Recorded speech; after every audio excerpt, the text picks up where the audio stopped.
ડિંડોલીમાં pain guest તરીકે રહેતી યુવતીના ઘરમાંથી દાગીના અને રોકડ સહિત લાખોની ચોરી કરનાર મકાન માલિક દંપતીની ડિંડોલી પોલીસે ધરપકડ કરી છે.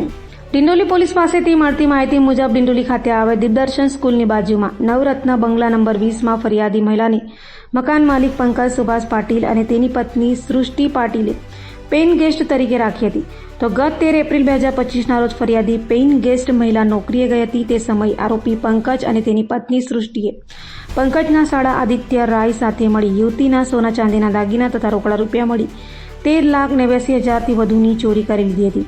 બનાવને લઈ ડિંડોલી પોલીસે ગુનો નોંધી તાત્કાલિક તપાસ હાથ ધરી હતી અને પીઆઈ આર.જે. ચુડાસમા તથા સેકન્ડ પીઆઈ કે.એ. ચૌહાણ અને પીએસઆઈ એચ.એસ. બિસરી તથા સર્વેલન્સની ટીમે ચોરી કરનાર દંપતી પંકજ સુભાષ પાટીલ અને સૃષ્ટિ પંકજ પાટીલની મહારાષ્ટ્રના સતારા ખાતેથી ધરપકડ કરી તેઓ પાસેથી મુદ્દામાલ કબજે કરી બંને વિરુદ્ધ કાયદેસરની કાર્યવાહી હાથ ધરી હતી.